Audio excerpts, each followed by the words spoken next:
like today's video, please like and subscribe to YouTube for us. If you want more videos, we need people to like the page. We need people to subscribe. It doesn't cost you anything, but it helps us out immensely. We'll get better at this, but we need you. You also, if you have places that you'd like us to go interview, please put those down in the comments. We enjoy communicating with you. Thank you again for another week, and we'll see you again. I'd like to thank our sponsor today, Roadrunner Real Estate. They're a full-service real estate company that helps both commercial and residential to find properties. That's whether it's buying, selling, or leasing. They do free consultations and have decades of experience. So if you're looking for that personal touch, contact Roadrunner Real Estate today. They'd love to help you. Focused right on both of you. Okay. Help me with the audio. Jamie, welcome to RoadrunnerZX. Glad you're able to come today. Thanks for having me. Okay.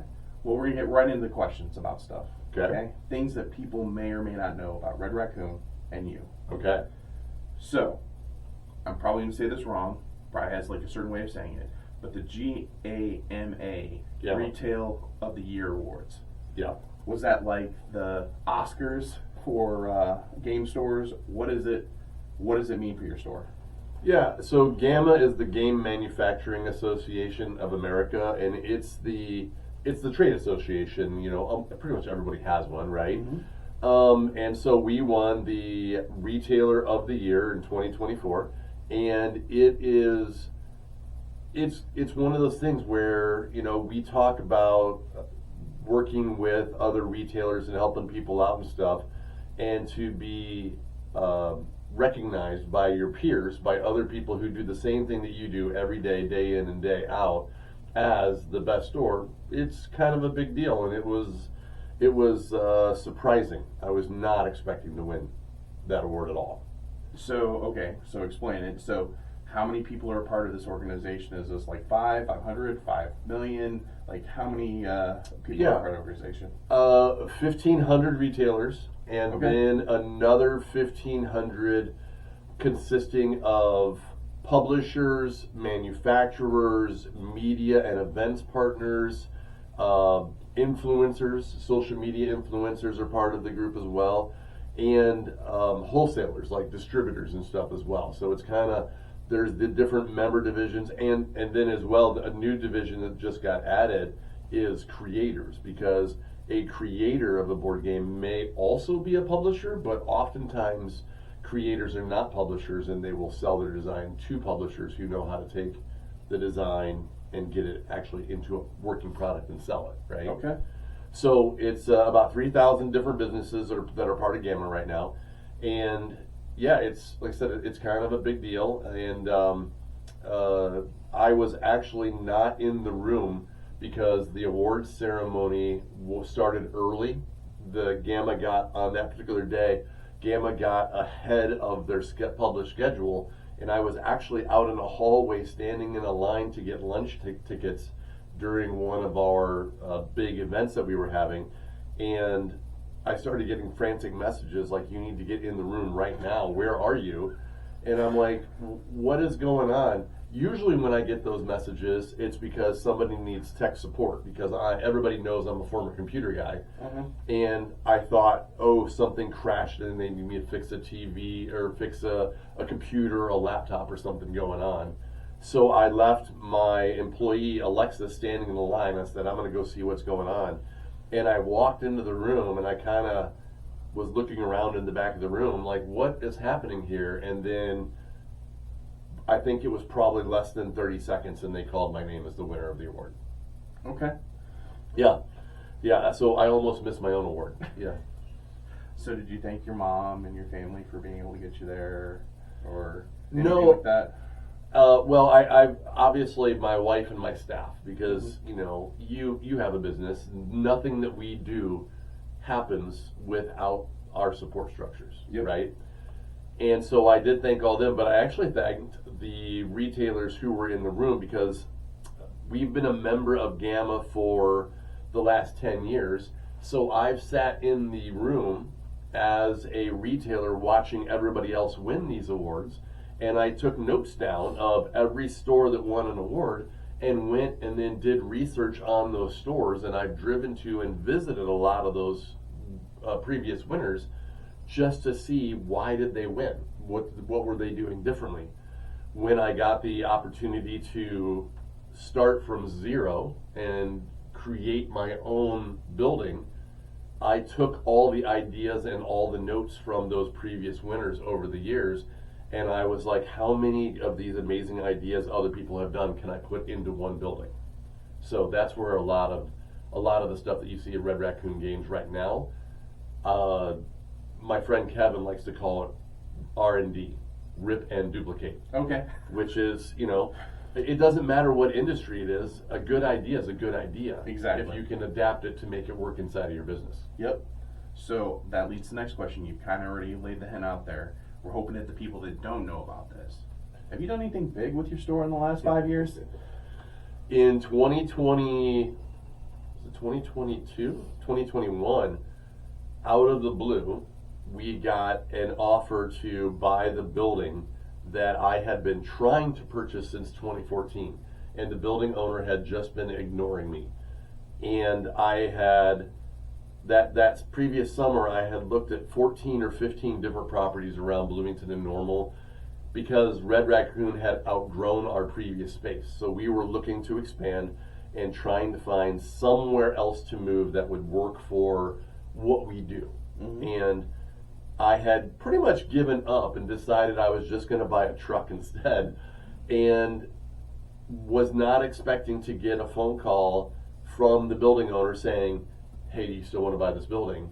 And that started off a series of events that carried us into, closing on the building in 2022, starting the remodel at the end of 2022, and then we moved in June of 23 into our new space at the corner of Main Street and Jefferson Street in downtown Bloomington. So for those that may not know downtown Bloomington, and I think that sometimes downtown Bloomington gets kind of a bad rap overall, but there are a lot of great small businesses that are down there. Oh, absolutely. And so the building is a former Woolworths. So for those of you that remember that name and everything, I remember it from being at the mall. If you're of a certain age. Yeah. So you've remodeled that space into an experience, right? That's what we're going for, right? Is experiential retail. That's 100% what the goal is, and it's a change in how you approach thinking about retail, because almost everything that I sell, you could buy online someplace, and it's probably cheaper, right? So what we've tried to do is we've tried to change the store into a guided experience. I actually refer to my staff members as gameologists. We spend a lot of time learning and playing games. So if you come in and you say, I need a game, I have 2 kids that are 10 and 13, they fight all the time, what's a non-competitive game that we can play? And we're going to steer you towards cooperative games. Or if you're just a couple, we have a ton of games that are good for 2 people only. And one of the things that we discovered during COVID is there was even a need for single player games, because people were by themselves for a lot of 2020 when every event everywhere was canceled. So, we spend a lot of time crafting almost like a concierge service, but for games. That's our goal. Okay. So, big question here. So another thing, he has many talents, but former city council person. Former city council, yes. Okay. Business owner. Yes. For multiple businesses. Yes. What is harder, being a city council person balancing the budget, or being a small business owner trying to run day to day? The everything that I learned running a small business made it so that I could be effective as a city council person, right? Including the ability to read budgets, because that's not a skill that everybody has. Numbers are terrifying to a lot of people, but when I'm talking to college kids or prospective college kids, I tell them no matter what your major is, take a finance and accounting class because you're going to deal with money for your entire life, right? Mm-hmm. So when I got to city council and I could sit down and read the budgets and I understood what was going on and how things were laid out, that helped a lot. The biggest difference is scale. As a small business owner, I can look at something, evaluate it. Maybe I make a couple of phone calls to trusted advisors of my accountant, my attorney, my broker, and then make a decision and go. Mm-hmm. And city council is a lot of hurry up and wait. Because before we make this decision, we've got to weigh in and we've got to let the lawyers look at it, and they are going to take 3 weeks in order to evaluate it. Then we have to send it to an engineer to make sure that we're not endangering somebody's life, and then we have to send it to this. So what to me are easy, rational, quick decisions that we can pivot on and change our stance on is a months-long process for the city every time they try to do something. Months long or years long? Or years long, or years long, yeah. And so that was frustrating that, you know, I already made 7 major pivots in my business and reacted and moved in a different way while the city was still trying to get through one thing. You know, I say it's a lot like the difference between a speedboat and the Titanic. The Titanic saw the iceberg, and it just couldn't turn fast enough to get away from it, right? Mm-hmm. And so I think the bigger the organization, the more it's like the Titanic, that turning is ponderous sometimes. Mm-hmm. And but your small businesses are like the speedboats and stuff. They're quick, they're nimble, they're agile. But also maybe things are a little bit scarier out there when you're in the middle of the ocean. Mm-hmm. So now we'll jump back into gaming. Okay. So for those that are not regular attenders, I'll say, at your store. Right. Their experience is probably Monopoly, which is 5 hours of playing this game, at least one divorce, somebody going to counseling, and then they're like, and you want me to go buy another game? Yeah. So, how has gaming evolved? Oh, wow. Okay. So first of all, Monopoly should be a 90-minute game, but nobody plays by the correct rules. Because if you use the auction rules and you read the rules in the box and you play it with the correct rules, it should be a 90-minute, maybe a 2-hour long game. However, nobody actually plays or has ever read the rules, because they learned from an older cousin, an aunt, a parent, somebody else taught them how to play Monopoly, not opening the box and reading the rules by themselves. So Monopoly does get a bad rap in some regards to that. But there's a type of game. Monopoly is a game where you win by eliminating every other player. Mm-hmm. Last person standing, right? Mm-hmm. And if you think about how many of the games that we all grew up with as children, there's a lot of games where you win by eliminating everybody else. Uh-huh. And so those games are referred to as American style games, or in the industry it's often referred to as Ameritrash.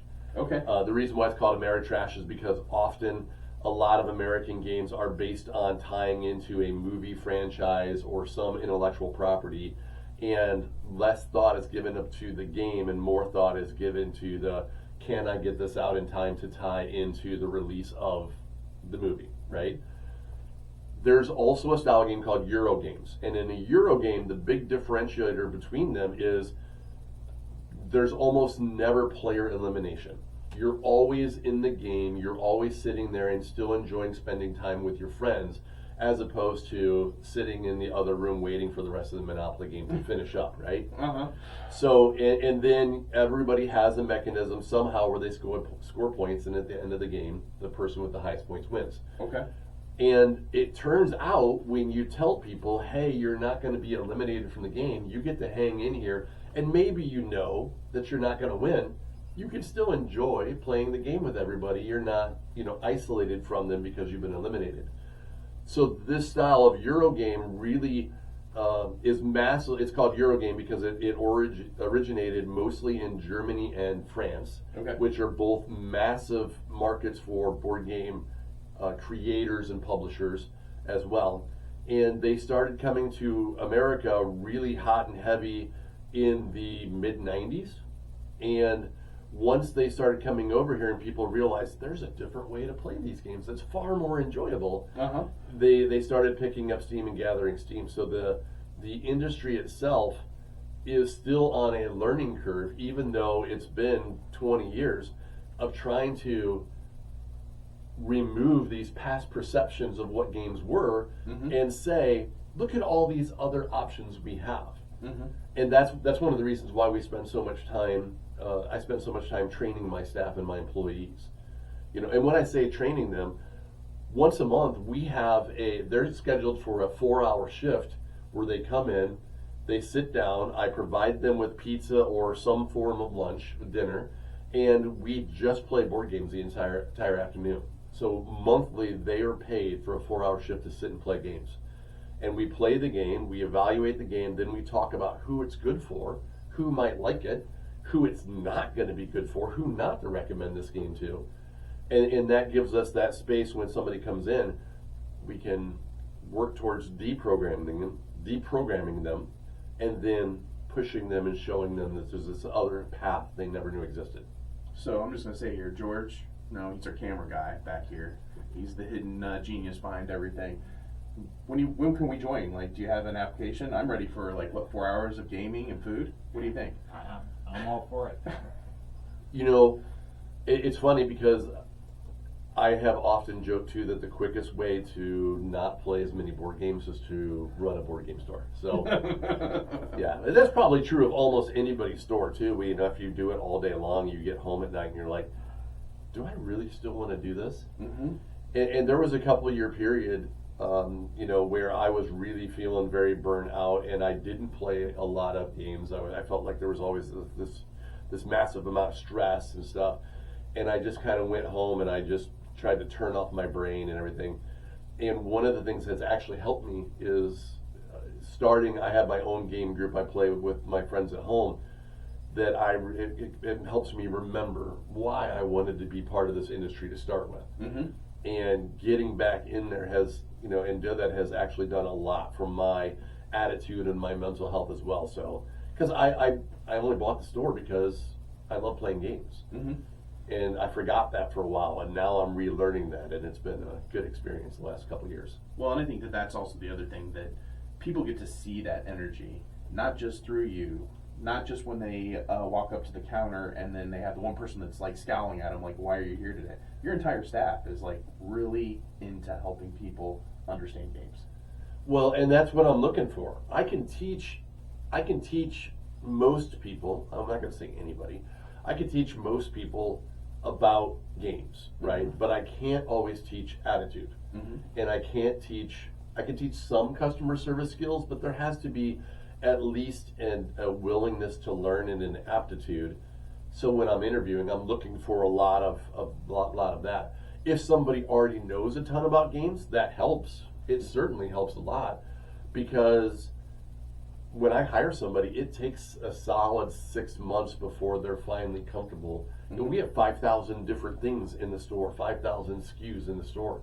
Learning all that is not a short process. So that leads to my question here. Okay. You have 5,000 SKUs. Yeah. What's the weirdest niche things that you guys have in there that nobody would even expect for a game store to have? Oh, wow. Okay. So there is a rise in the last couple of years of role-playing games created by indie designers, right? So you've got your major companies like Hasbro owns Dungeons and Dragons. That's still the biggest role-playing game that's out there. But there's this rise of indie role-playing games, and they can be about anything, man. We have this game that it cracks me up every time. We've played it internally, and it's called Raccoon Sky Pirates. And in Raccoon Sky Pirates, you're literally playing as a pack of raccoons who are planning a heist to break into somebody's house and steal all their trash and their treasures and get out again successfully, right?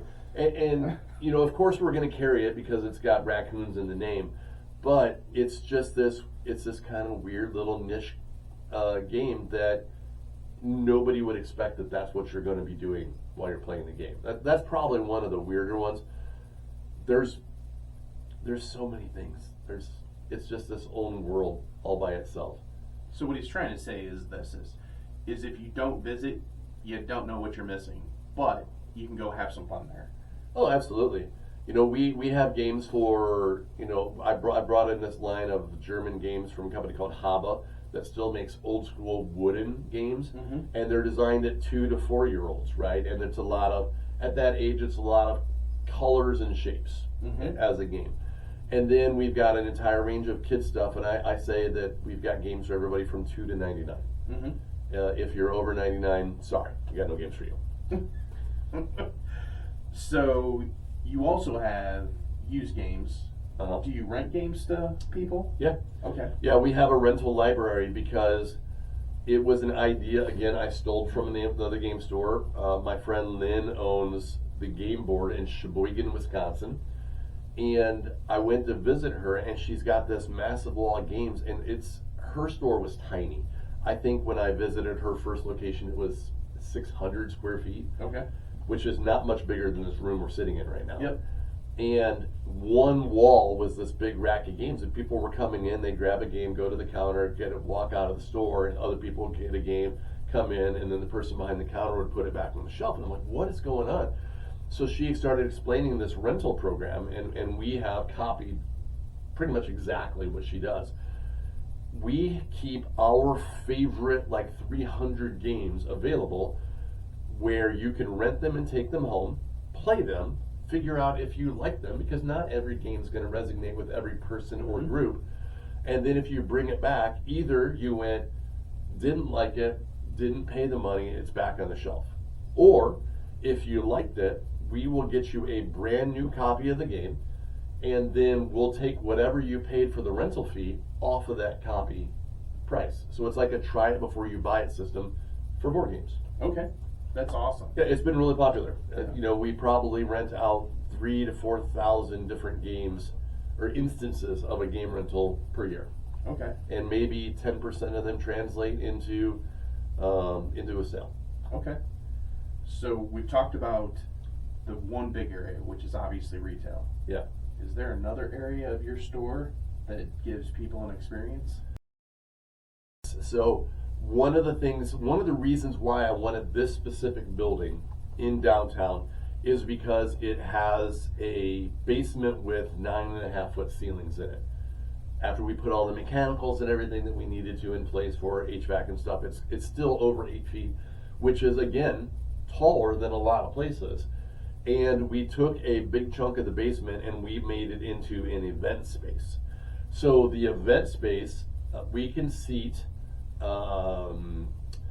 we have 2 types of tables. We have like traditional folding tables that you could buy at Sam's Club, you know, kind of that regular long 6-foot or 8-foot long table, seats 6 or 8 people at them. So we can seat those. Those cards are great. Those tables are great for most board games or card games. And then we have big 4-foot by 6-foot tables that are good for playing war games, where several people will bring an army of miniatures in, and they will play some sort of either fantasy or science fiction or modern based war game on those bigger tables. We can seat 80 people in that room. Okay. And then there's 2 private rooms that you can rent out as well that each seat 8 people. Okay. So we do a lot of events where people come in and they're going to play a specific board game, they're going to play a specific war game or a specific card game, where we're hosting on average 25 to 30 events per week. Okay. You know, some of the events are small and may have 4 people that show up.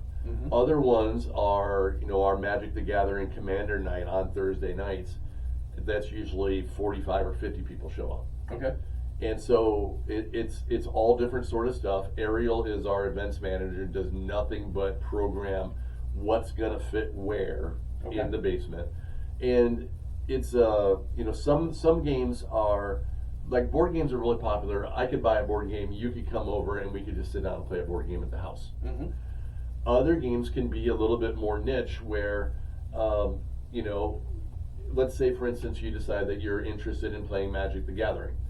The odds of you getting your wife to play Magic the Gathering with you are fairly small. Okay. So it tends to be a more aggressive game, and there's not as many women that play that game. Mm-hmm.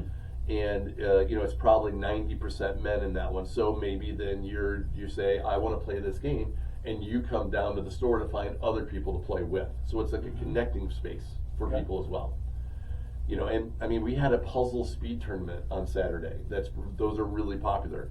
Everybody gets handed the exact same puzzle, and we start a timer and we say go. And the first team to finish the puzzle, usually a 500-piece puzzle, wins, and there's prizes and stuff like that too. So it can be games to puzzles, role-playing games, Dungeons and Dragons. We've had people rent out the private rooms for baby showers. We have had many birthday parties. We've had bachelor parties down there. It's all sorts of stuff. So I think we've nailed on that it's open to all ages. Yeah. But I think there's one place that we missed.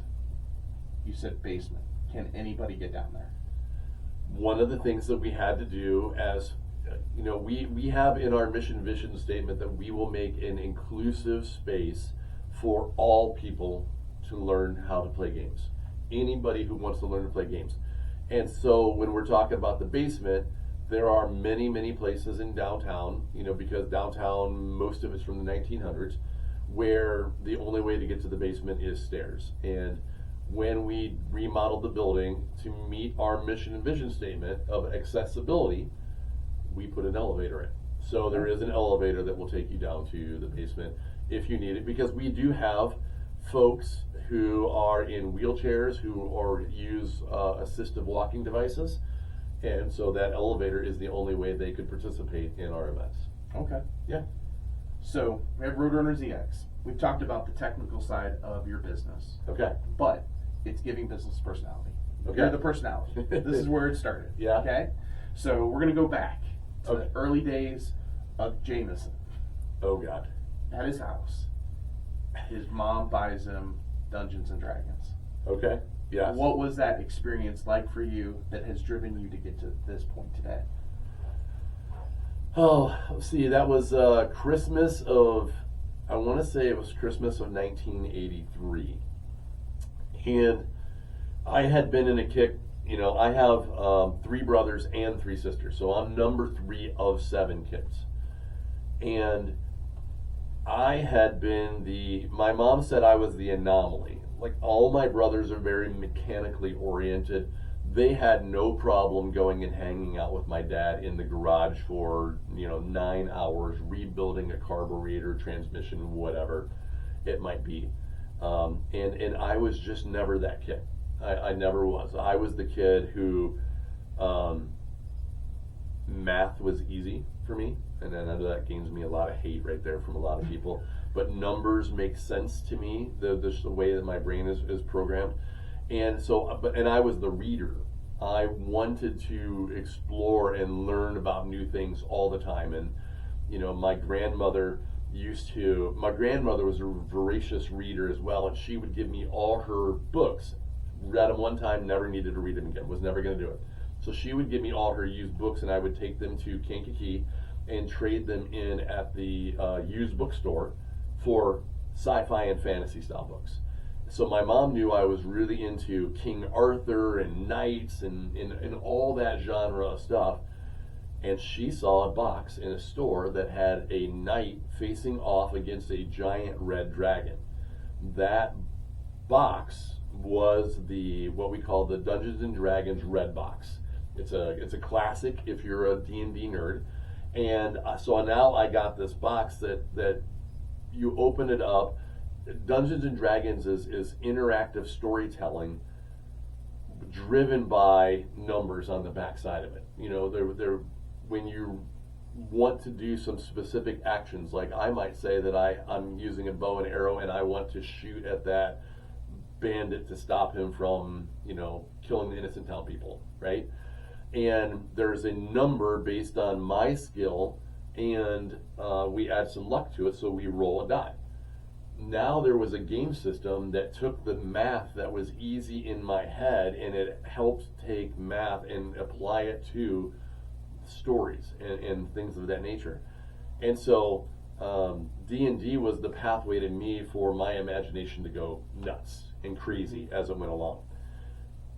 The only problem was my mom didn't know she was buying me a game that none of my siblings would play with me at all. Right? They had no, as much as I had no interest in hanging out with my father and rebuilding a transmission, they had no interest whatsoever in Dungeons and Dragons.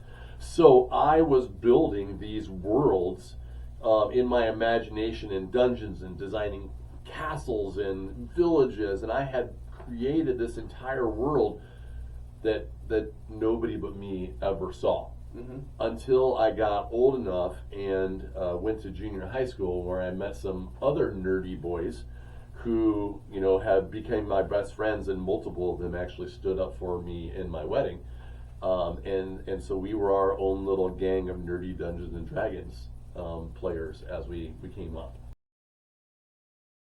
So one of the things that at least, maybe a few know about you, but not everybody is that from your background, you were in the Army and you were a cook.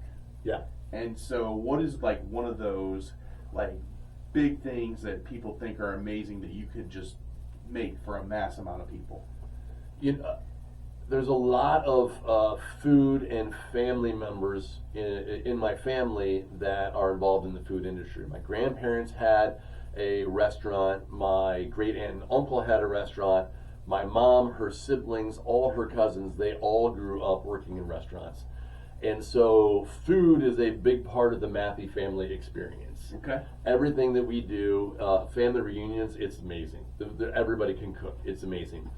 And so when I go into I was in the Army National Guard. When I go in there and I'm going to be the cook, I didn't really know what to think. We grew up on all these movies and TV shows that always talked about how bad the food was in the Army.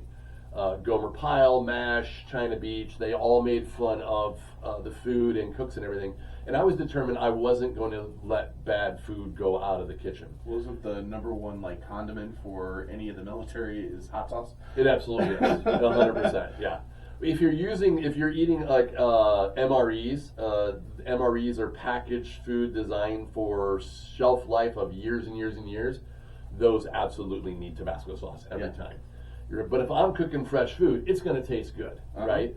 So I think my record is, some of the crazy things I did is 2,400 pancakes in an hour. We were up in Fort McCoy, Wisconsin. I was in Fort Lee, Virginia, and I made 35 blueberry pies from scratch one day. And meaning here's a big box of fresh blueberries, not even blueberry sauce or anything, just here's some blueberries, have a nice day, have fun with these, right? I did 1,000 steaks one day, and that was, when we cook steak, you don't think about that there's always a little bit of a grease splatter coming off the steak as you've got it on the grill. When you're doing 1,000 of them, it's just covered a layer of splatters off of me from the steaks and stuff. So some pretty crazy experiences. Ironically, it translated because as an adult, I have no fear of somebody saying, hey, can you come and help us cook this thing? And I'm still in Bloomington Normal Sunrise Rotary, and we did the Brats and Bags events for years downtown. And it used to be, oh crud, we pre-sold 1,800 brats. And I'm like, whatever, that's easy, no big deal. And everybody looks at me like, what? I'm like, we got this, no big deal. Being a cook in the Army also translated to when Kelly said, let's buy this downtown and open our own place. I said, okay, no problem. I know how to do this, right? Mm-hmm. And so, that's how Kelly's Bakery and Cafe was. It was her talent baking, my talent training other people to cook the things that we were going to cook there, And that's how we made Kelly's Bakery and Cafe run for 13 years. So that leads to another question. So Kelly's Bakery is no longer, but she has the Baker's Grocery, right? Decorator's Grocery. Decorator's Grocery. Yeah. Hopefully at some point she'd be willing to come in and talk. But you guys have had these small businesses all along, and she has a full-time job. Yeah. 4th grade teacher. How do you guys work together? You know, it's the first couple years were interesting. Our anniversary was last week, and we were talking about that we don't really remember what it was like before the bakery, right? Mm-hmm. We had been married, I want to say 18 months, something like that at the time, when we started the bakery. And everything that we have learned together as a couple, as you know, as you've evolved through your relationship together, has really become how to navigate each other and navigate multiple small businesses. And there are periods of time where her business is crazy busy and has some big sales and events that are going on. There are times when my business is the one that's going crazy and has some sales or events going on. And we've just learned how to balance each other's out of the things that go right, the things that go wrong, that always happen, and just being that support for each other. You know,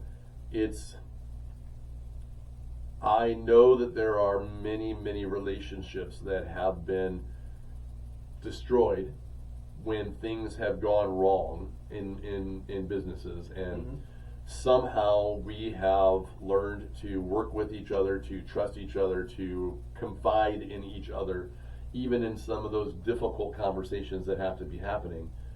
And we've just been able to make it work. Okay. So we're now on the downward slide of the interview and everything. Okay. So, question is, Yes. you're Tom Hanks. You're trapped on a desert island, all by yourself. Okay.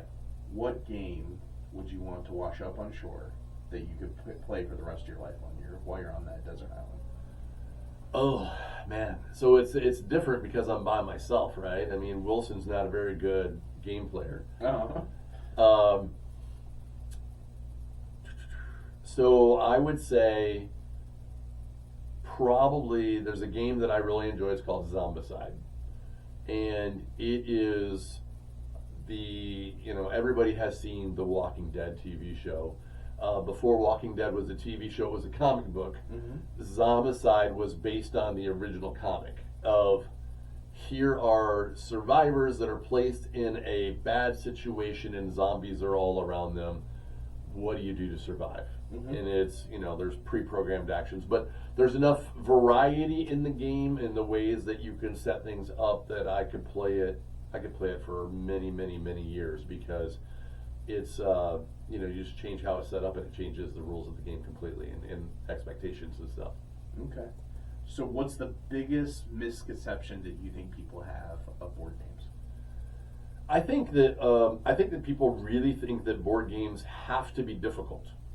There are many, many board games that are being designed for people who want a 3-hour war simulation where we're gonna recreate the Battle of the Bulge, right? But there are even more games that are designed for the casual player.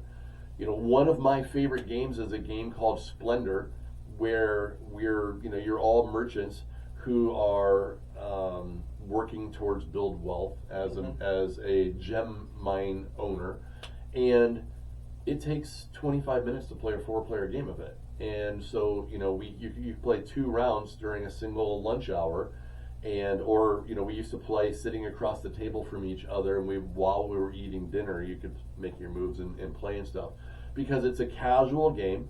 There's some thinking and some critical thinking skills that still go with the game, but it's super light, it's easy to teach, and it plays quickly, because there's a lot of times when I don't have time for a game that's going to last 2 hours, but I have time for a game that's going to last 25 minutes. He's being kind. Like, I lost in 5 minutes to my daughter and wife, just out. Splendor. But it's an easy to learn, quick playing game that is, and there's a lot of games that are like that. Games aren't difficult. Games are designed anymore to be experiences of shared time with your friends. Mm-hmm. It's a great way to get everybody to put down their cell phones and talk to each other for a while and just spend time being with each other, as opposed and I think that's after we came out of COVID, right? We spent a whole year in COVID of everybody was tied to their screens. If you worked staring at a screen on a Zoom call the entire time. If you were in school, and you were on a Zoom call the entire day long during COVID and stuff. And a lot of people started to think about that maybe I don't like being on a screen all day long, every day. So what can we do outside of that? Mm-hmm. And we know there was a ton of people who went outside and golfed. Yep. A ton of people, you couldn't buy a bicycle anywhere. A ton of people bought bikes and rode them everywhere. And, and a ton of people bought board games. And so board games had a massive renaissance there because now we have these casual games that you can play just with your partner, you can play with your children, you could play with your best friend who comes over, or you can play by yourselves. And it completely reshaped people's perceptions of what a board game was. Okay. So this is the end. We have a camera there, camera over here. So we've got cameras all over the place, as you said it when you came in. Okay. So let's pick a camera. Tell people where is Red Raccoon Games going, and what exciting things you have coming up. Where are we going? Yeah, where are you going?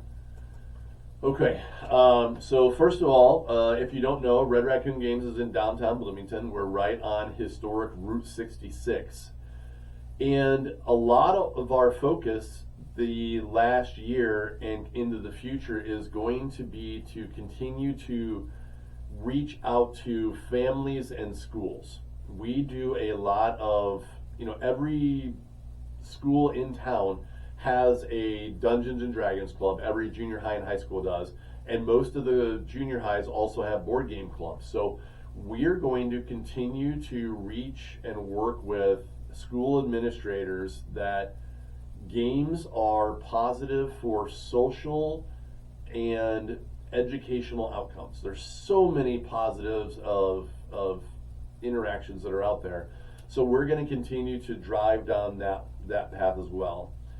The other big thing that we're doing is we have our own podcast called Red Raccoon Radio, which has been an audio-only podcast that we started right after COVID.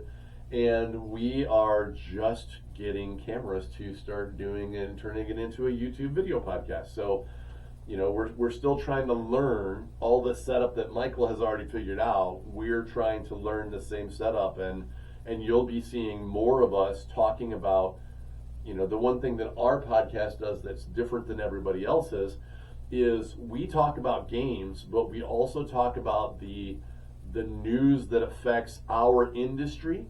And how does that news come off from a store owner's perspective? And nobody else has a podcast that talks about, here's this news, here's how it's going to change things, and here's how it's going to affect game stores. So that's one of the things we're trying to do that's different.